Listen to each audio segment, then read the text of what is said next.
O mundo é uma mentira que se conta a si mesma, um espelho que reflete sonhos frágeis e os despedaça sem piedade.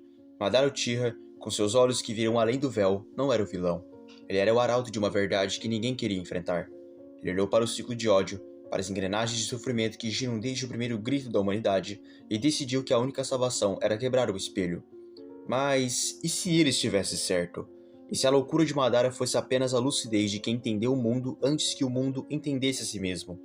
Sua visão não era um delírio, era uma cirurgia, um corte preciso na carne da ilusão humana. E ao nos confrontar com essa verdade, ele nos obriga a perguntar: quem é o verdadeiro vilão? Aquele que destrói ou aquele que se recusa a ver? Madara Uchiha em Naruto não é apenas um antagonista, ele é uma força da natureza, uma tempestade que varre as frágeis construções de esperança que os outros chamam de realidade. Ele não é movido por ódio cego como Orochimaru, nem por vingança mesquinha como Pain. Sua ambição é maior, mais fria, mais antiga. Ele quer o Tsukuyomi infinito, um mundo onde o sofrimento é apagado, onde a guerra e a perda e a traição não existem. Um sonho utópico? Talvez, mas um sonho nascido de uma constatação brutal. O mundo ninja, como o nosso, é uma máquina de dor, um ciclo interminável de violência, onde cada vitória planta a semente da próxima tragédia. Madara viu isso quando perdeu Izuna, seu irmão, quando Cloud Uchiha foi traído, quando a paz de Konoha se revelou uma farsa sustentada por mentiras e sacrifícios. Ele viu o que Freud, em seus estudos sobre o inconsciente, chamaria de pulsão de morte, a tendência humana de repetir padrões destrutivos, de cavar sua própria ruína, enquanto chama isso de progresso. Agora pense no que Madara propõe, um mundo sem conflitos, onde cada alma vive em uma ilusão perfeita, criada sob medida para suas vontades. É tentador chamar isso de covardia, de fuga, mas e se for o contrário? E se a verdadeira covardia for insistir em um mundo que nos machuca, que nos obriga a lutar, a trair, a perder, apenas para manter a ilusão de liberdade? Schopenhauer, com sua visão sombria, diria que a vida é uma corrente de desejos insaciáveis, onde cada satisfação gera uma nova carência. Madara parece concordar. Ele não quer reformar o mundo, ele quer transcendê-lo, ele quer apagar a vontade, não por desespero, mas por pragmatismo.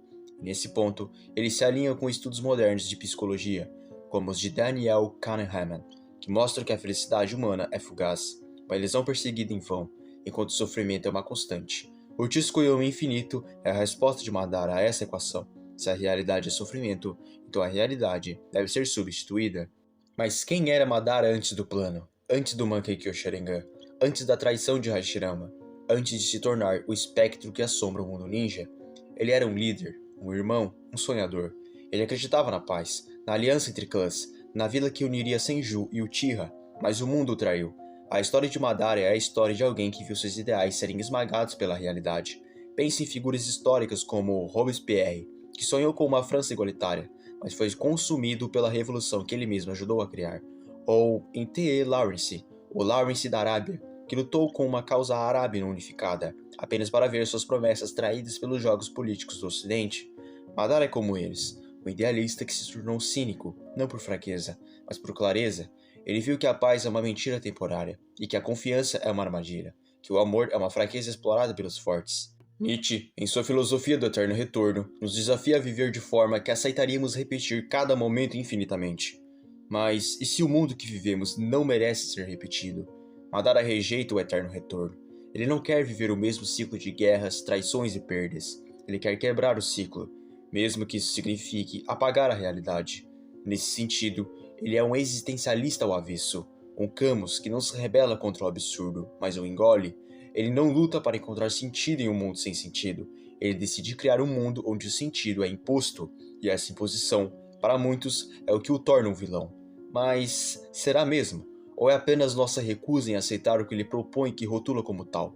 Porque no fundo, Madara não nos oferece uma escolha, ele nos oferece uma solução. E essa solução é tão radical que nos assusta. Ela nos força a olhar para o abismo de nossa própria existência e perguntar: e se ele estiver certo? Pense no experimento de Milgram, que revelou como humanos obedecem cegamente à autoridade, mesmo quando isso significa causar dor. O mundo ninja é assim. Clãs obedecem a líderes, ninjas obedecem a missões e todos obedecem ao ciclo de violência, porque é o jeito que as coisas são. Madara é o único que diz não. Ele não obedece, não se curva e também não aceita. Ele é como Sócrates, que desafiou Atenas e pagou com a vida, porque sua verdade era perigosa demais. Sócrates morreu por questionar. Madara vive para destruir o que não suporta questionamento. Ele é o filósofo que pega em armas, o pensador que se torna executor, e ao fazer isso, ele nos força a encarnar uma pergunta desconfortável: e se o mundo que defendemos não valer a pena? Madara não é um monstro, ele é humano, talvez humano demais. Sua dor é silenciosa, mas está lá, escondida nos olhos que viram demais, nas palavras que cortam como lâminas.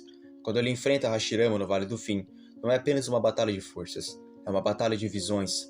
Hashirama acredita na união, na confiança, na esperança. Madara acredita na ilusão como salvação, porque a realidade já o traiu. E quem está certo? Hashirama, com sua vila que se torna palco de novas guerras? Ou Madara, com sua utopia que nega a liberdade? A resposta não é simples, porque a verdade nunca é. Como Kierkegaard diria, a existência é um salto de fé, mas Madara não salta, ele constrói uma ponte de ilusão, porque sabe que o abismo é real. Olhe para a história, pense em César, que unificou Roma, mas plantou as sementes de sua própria destruição. Ou em Joana de Arc, cuja fé a levou à glória e à fogueira. Eles, como Madara, viram algo maior que o mundo ao seu redor, mas pagaram o preço por sua visão. Madara paga esse preço ao se tornar o vilão, não porque quer o mal, mas porque o bem que ele enxerga é inaceitável para os outros. Ele é como Edward Snowden, que revelou os segredos do governo por acreditar que a verdade era mais importante que a ordem, ou como Hipatia, que morreu por defender a razão em um mundo cego por fanatismo.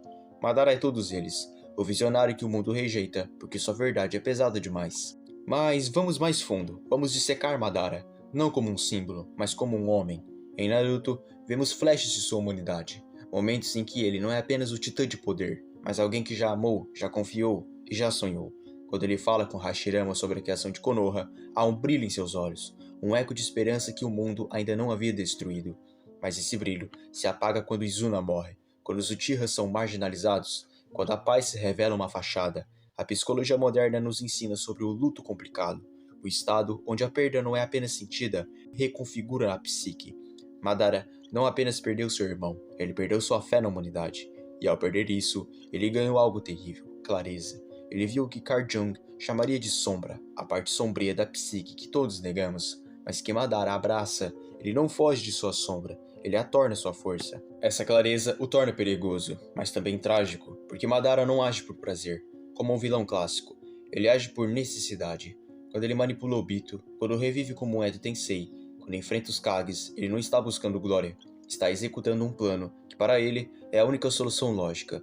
Estudos de neurociência, como os de Antônio Damasio, mostram que emoções são essenciais para a tomada de decisão. Mas e se alguém removesse as emoções da equação?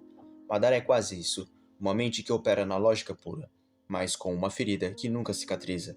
Sua dor não é expressa em lágrimas, mas em ações. Cada movimento seu é um grito silencioso contra o mundo que o traiu. Pense em figuras menos conhecidas, como Ignaz Semmelweis, o médico húngaro do século XIX que descobriu que lavar as mãos podia salvar vidas, mas foi ridicularizado e internado em um asilo por sua insistência na verdade.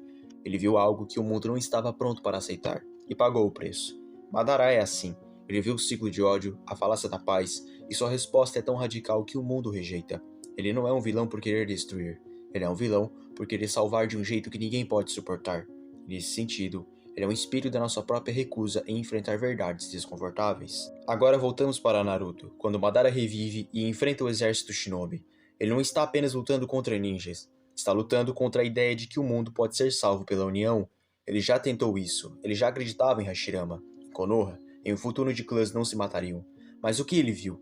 A vila que ele ajudou a criar se tornou um palco para novas guerras, para a manipulação de Danzo, para a marginalização dos Uchihas. Ele viu o que Hannah Arendt chamou de banalidade do mal, a forma como sistemas, não pessoas, perpetuam a destruição.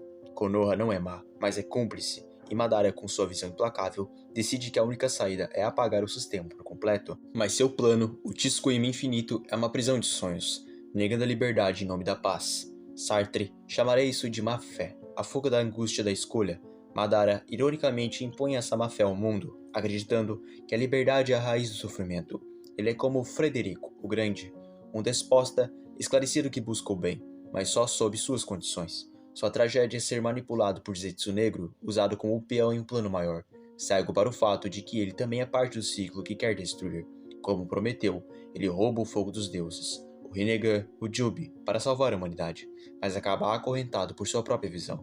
E quando morre traído, seu silêncio não é de derrota, mas de quem viu demais e caiu sob o peso da verdade. Agora, olhe para sua vida. Quantas vezes você aceitou o ciclo? Mágoas guardadas, promessas quebradas, ilusões sustentadas. Madara nos desafia a ver o que ele viu. Um mundo que nos usa, que nos machuca. E ele pergunta, e se você pudesse quebrar esse ciclo? Mas o custo é alto. A liberdade, a realidade, o eu. O te escolheu infinita é uma escolha, e escolher é humano, mesmo quando significa renunciar à humanidade. Madara não era o vilão, ele era o espelho, a verdade que ninguém queria ver, e enquanto seus olhos nos observam, ele sussurra. O verdadeiro vilão é quem se recusa a mudar. E você?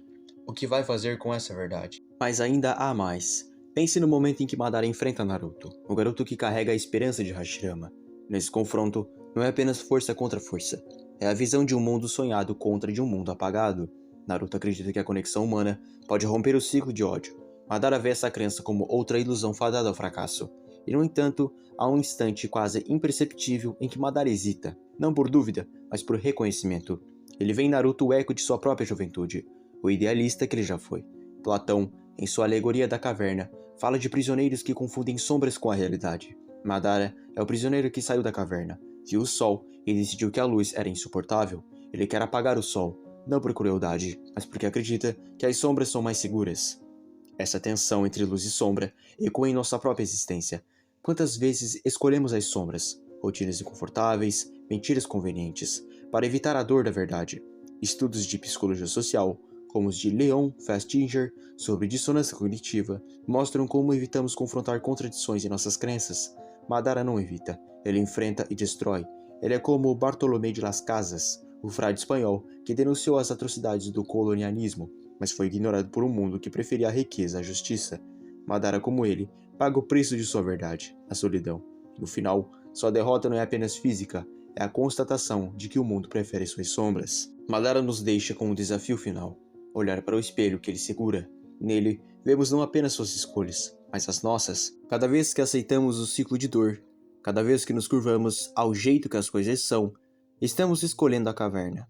Madara, com seu Rinnegan, nos força a perguntar: e se a liberdade for apenas outra ilusão? E se a verdade for pesada demais para carregar? Ele não era o vilão. Ele era a pergunta que não queremos responder. E enquanto seus olhos nos encaram, ele sussurra uma última vez: o mundo é uma mentira. E você? O que vai fazer com essa verdade?